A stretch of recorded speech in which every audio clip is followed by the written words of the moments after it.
Hello, Aquarius, and welcome to August 2020. Now, those of you who've been hanging out with me for a little while know that I have nicknamed when the sun is opposing your sign mirror season.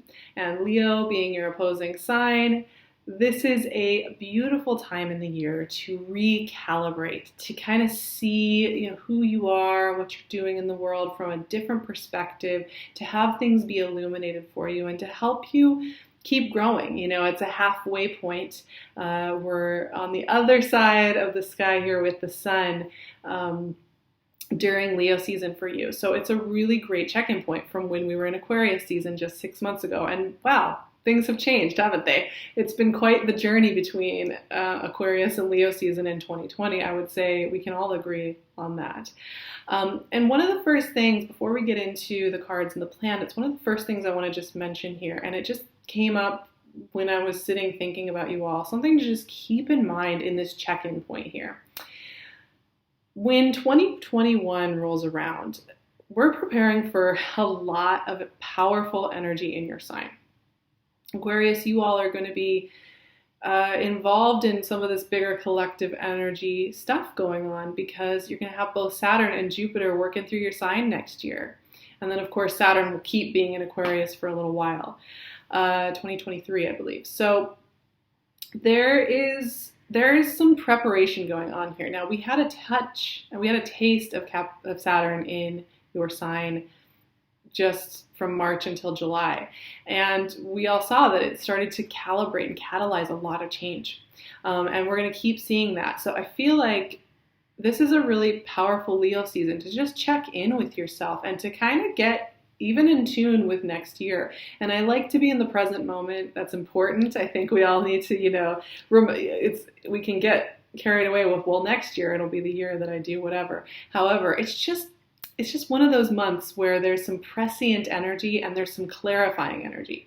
I also will say that August is a very blunt month. There's a lot of just like focused, fog clearing, understanding things, seeing it clearly, energy going around.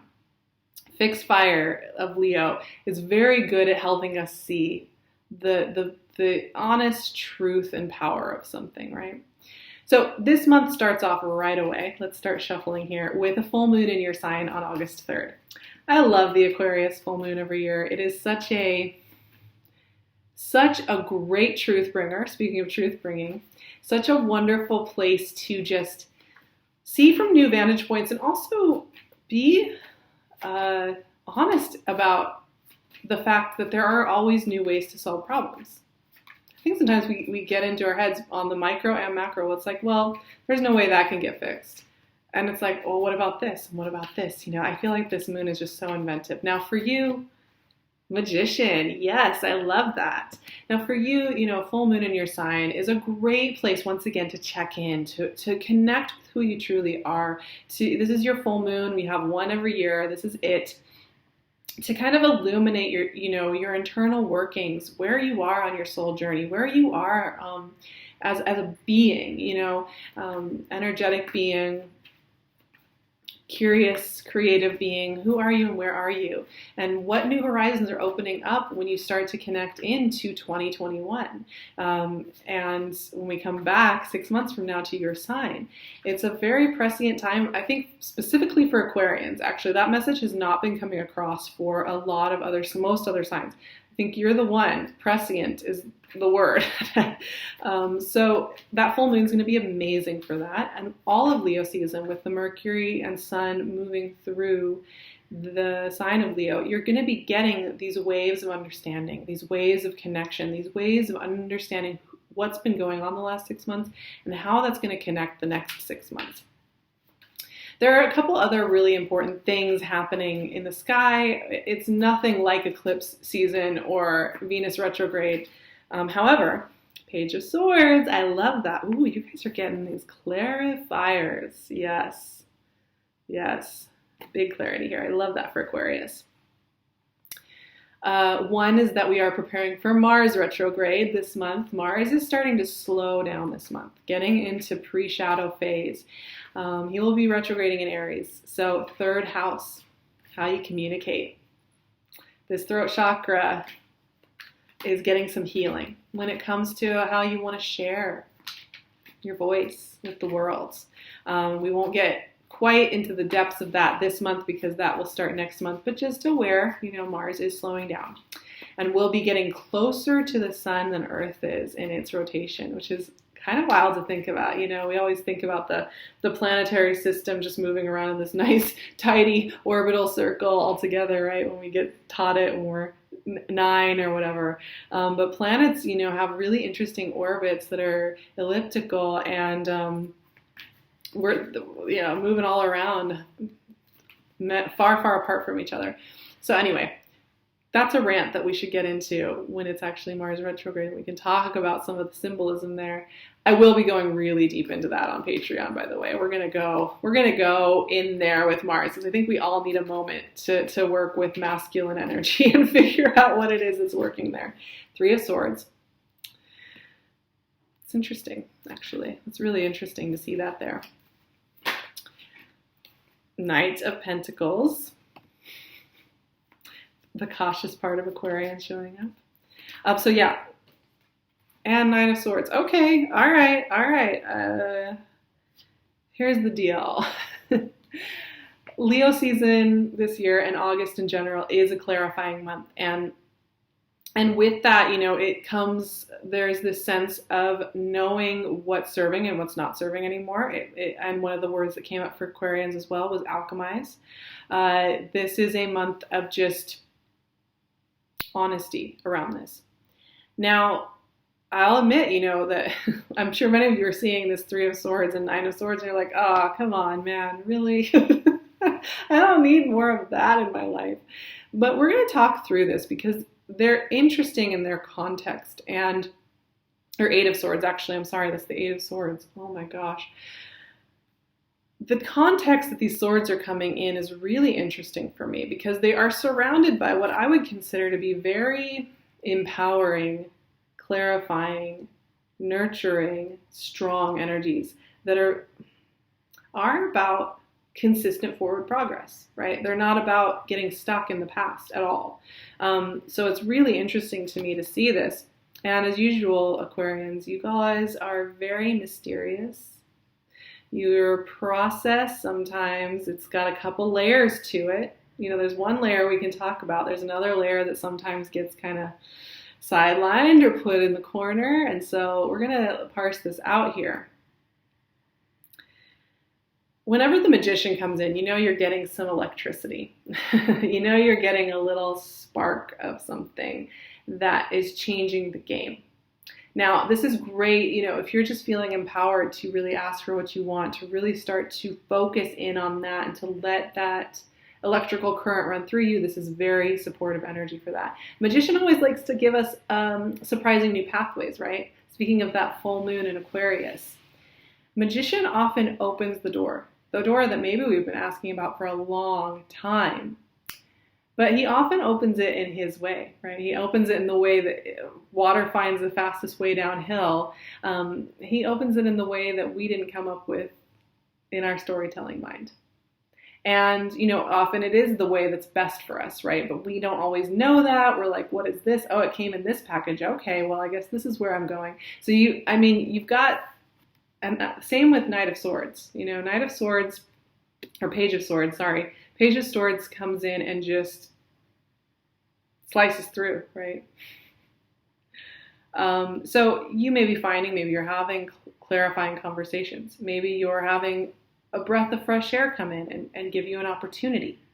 Maybe you are getting to the truth of something. There is kind of a breaking open of something that's been in the clouds or been unresolved for a while, or been something that you've been wishing for, that you wanted clarity on, that you wanted doorway and movement on. And I'm seeing that for you. It's very supportive energy.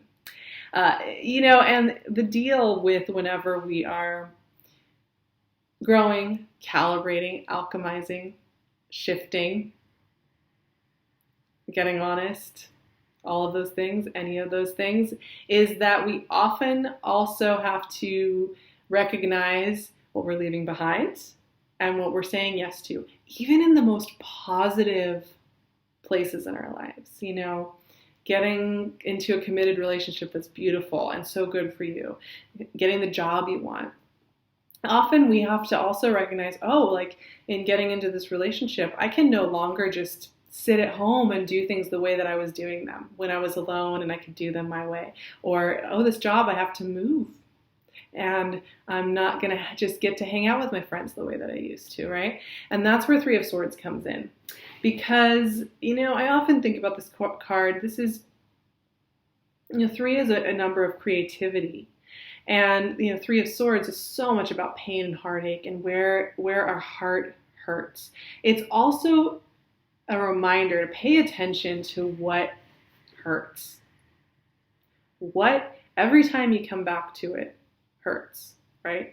And it, without fail, will do that, whether it's a person from your past or a habit or a way you talk to yourself. The Three of Swords is kind of consistent in that anytime you go and try and plug yourself into that version of yourself or that situation, it comes out with the same painful result. And when we are growing and when we are changing, sometimes we take a moment to go back to whatever that pain point is and just check it out.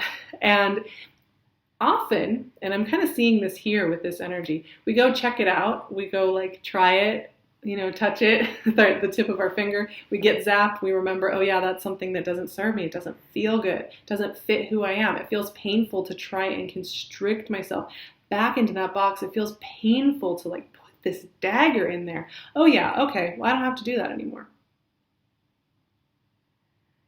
When I look at these cards of just immense growth, what I see there is that you're changed shape. You can't fit into whatever this Three of Swords is anymore. And that really can be anything from a lifestyle habit to a location to a way you've talked to yourself. Yes, I'm looking at you, Aquarius. To the way that you have defined yourself, to the way that you've defined your life. I mean, we all contend with Three of Swords energy. I know I do. I have days where I'm like, but I'm not, but I should just do it this way because this is how I'm supposed to do it. And then it hurts. And why would I? Yeah, we all do it. So that Three of Swords is there for a very specific reason. And yes, for some of you, maybe that is about a partnership or a relationship that hurts. And when you go back and you check in with it, even a friendship, and it just doesn't feel good, you're going to be noticing those messages coming through. Now, what I find interesting is we've got this Knight of Pentacles here in the mix of these swords. The Knight of Pentacles is like a very good observer. And yes, his shadow side is that he doesn't move on things and he's a little overly cautious. However, his plus side is this. He's a witness. He's not acting on whatever these swords cards are saying, right? He's just watching it and saying, okay. And saying, I'm not going to invest my energy in these swords energies because these two swords specifically have to do with how we speak to ourselves, have to do with how we communicate, have to do with how we tell our story. The Eight of Swords is something to keep in mind. We haven't really gotten into this. Once we leave Leo season and the Sun and Mercury move into Virgo at the end of the month, we're in 8th house territory, my friends. 8th house is all about going underground, going into the deep, dark soil, and coming back out again. And I find 8 of Swords to be all about breakthrough. It's when you get to that really uncomfortable spot where you feel blind and you feel tied up and you feel like, how am I going to break through to the next thing here? I just cannot see it. And you get a little uncomfortable sitting in that and wondering, I want to be able to just take action. I find the Eight of Swords always shows up when we are about to burst forward in life in really powerful ways. And I do think what's going to happen this month and what I'm seeing here, Leo season, there's going to be a lot of creativity, a lot of growth, a lot of movement, a lot of clarity, a lot of support for you, a ton of support for you. And you're going to be finding it's really supportive of you. Fire and air play very well together and can really help move things along. When we start to get into Virgo season, there is a witnessing of a part of yourself that is going away. There is a witnessing of a part of your life or lifestyle or who you thought you needed to be that is going away. And it's important for you to witness it Because whatever gets started at the beginning of this month with Magician and Page of Swords means that a skin is shed in order to keep moving on it. And I really love this because I think we talk so often about, ease and positivity. That's awesome. You know me, I'm a very positive person. And I actually feel really positive about the bittersweetness of change. I think it's so wonderful to just let ourselves go through that process. Let ourselves feel the bittersweetness. Let ourselves feel the confusion. Let ourselves feel the overwhelm on those specific days. What is this idea of like this manic obsession with it needing to be this perfect witnessing of my oneness all the time? Part of why we're down here is to experience a range of emotions and to feel them all. And part of the experience of getting to transform every time is that there is this strange experience that happens where we tap into old voices, old situations, and we notice the change. And Aquarians, I have to tell you, you all are very creative, curious people who aren't going to just want to do things in a kind of half-assed way where you kind of, I guess you're curious. You want to see what happens. You want to find out. You want to feel the full tumult of it all. And I don't think that always has to be a bad thing. You are exploratory.